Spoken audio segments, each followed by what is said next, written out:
சகோதரி அருள் சகோதரிகளே, அருமையான அன்பர்களே, நாம் எல்லோரும் இந்த ஆலயத்திலே ஒன்று கூடி இருப்பது நம்முடைய அன்பு சகோதரி ஆண்டனி அல்போன்சா அவர்களை வழியனுப்பி வைக்கப்படலாம்.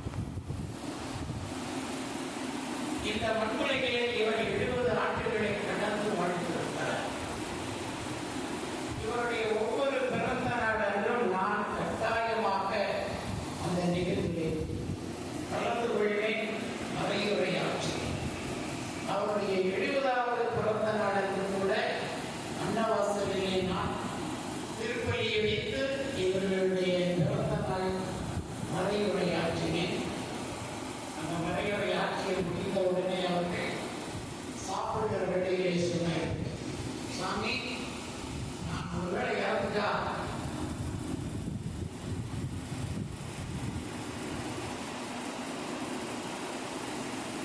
எனக்கு நீங்க தான் பிரசங்க வைக்கணும்னு சொன்னாங்க. அன்புக்குரியவர்களே, 21வது பிறந்த நாளுக்கும் இந்த நற்கரணை புதுமை நடந்த அந்த ஆலயத்திலே அவர்களுக்காக நன்றி பலியை அன்றும் நான் மறையுரையாற்றினேன். அவர்களுக்கும் இன்னும் 2 சகோதரிகளுக்கும் 75 ஆண்டு துறவற வாழ்வு நிறைவிற்கு, இவர்களுக்கு 50ஆம் ஆண்டு நிறைவிற்கு அன்றும் நான் தலைமையேற்ற திருப்பலியை நிறைவேற்றினேன். ஆனால் அப்பொழுதெல்லாம் நான் பார்த்த சகோதரி அல்போன்சாவை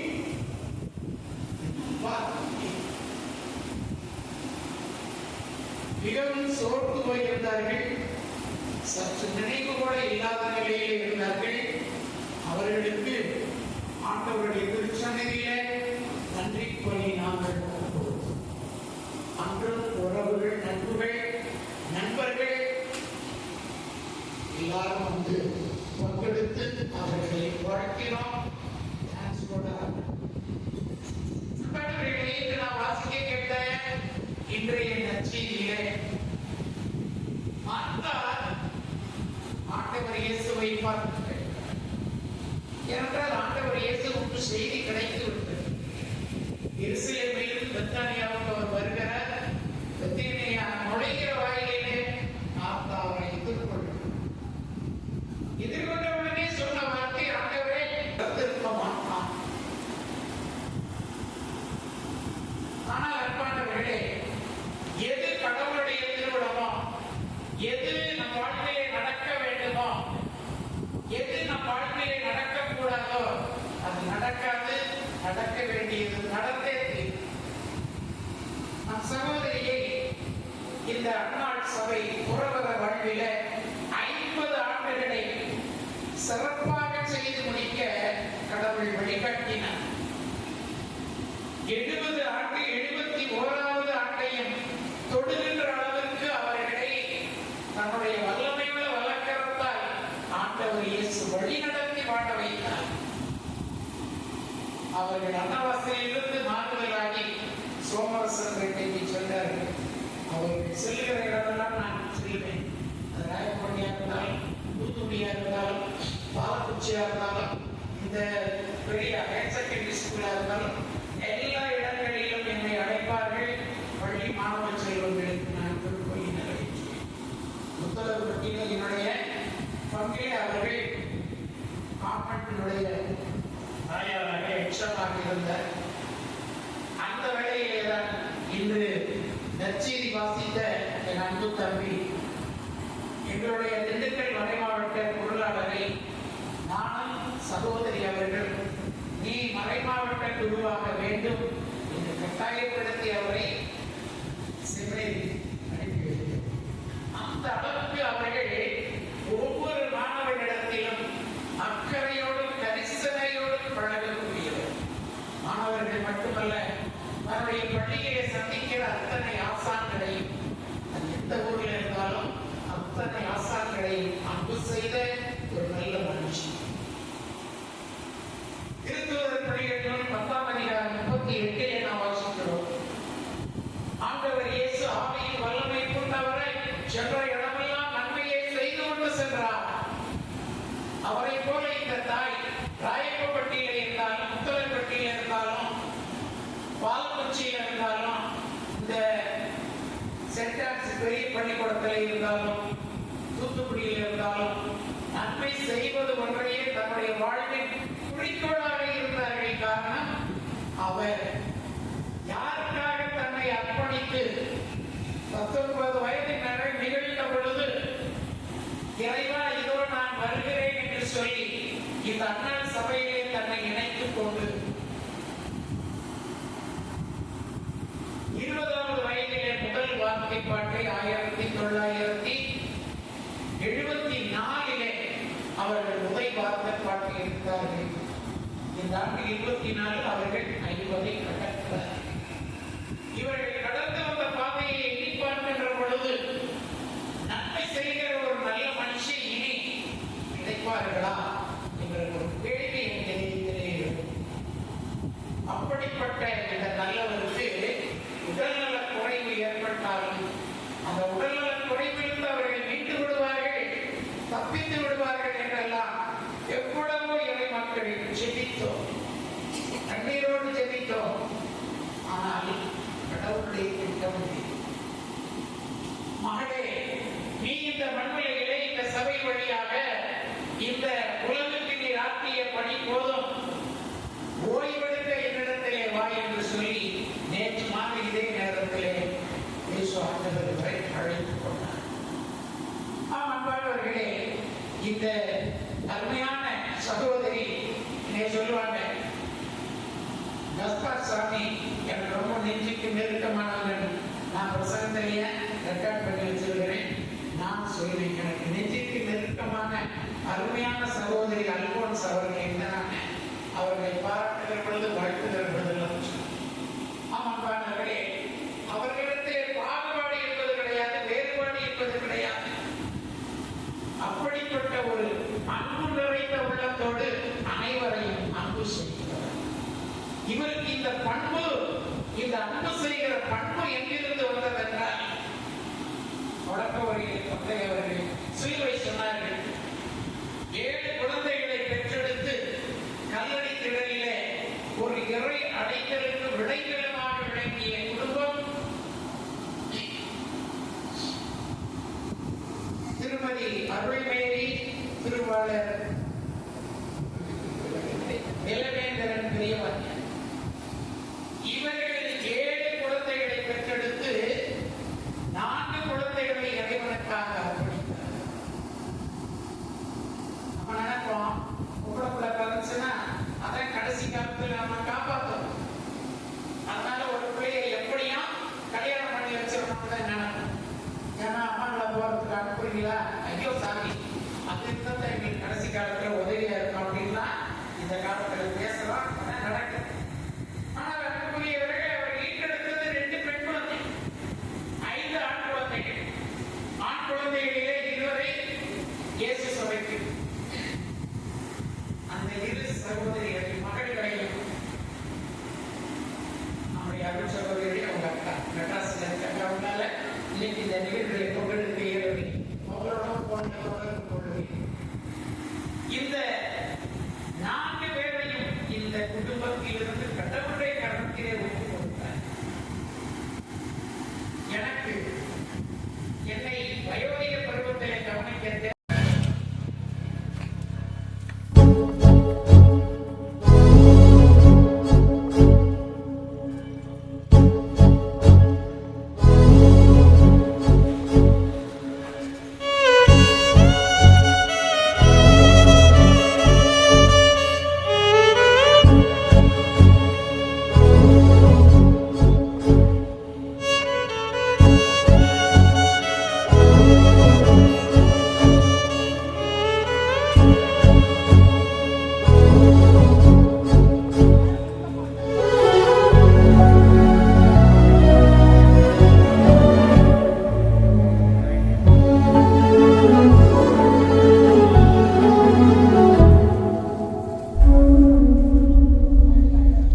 கல்லறையில் 3 நாள் துயில் கொண்டதால் உன் மீது நம்பிக்கை கொண்ட அனைவரின் கல்லறைகளை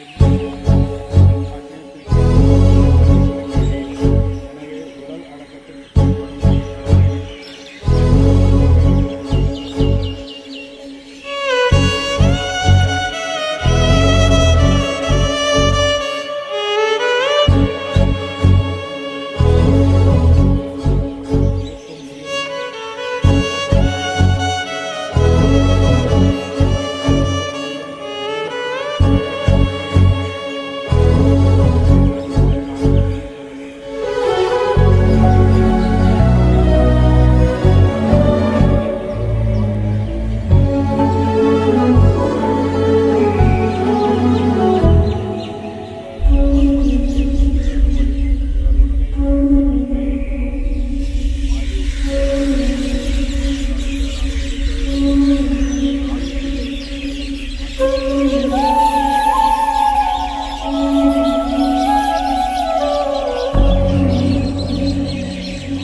செயல்களுக்கு தண்டனை பெறாதபடி இரக்கம் காட்டியவர்களும் இவரது உண்மையான நம்பிக்கை இவ்வுலகில் இவருக்கு இறை மக்களின் கூட்டத்தில் இடம் கை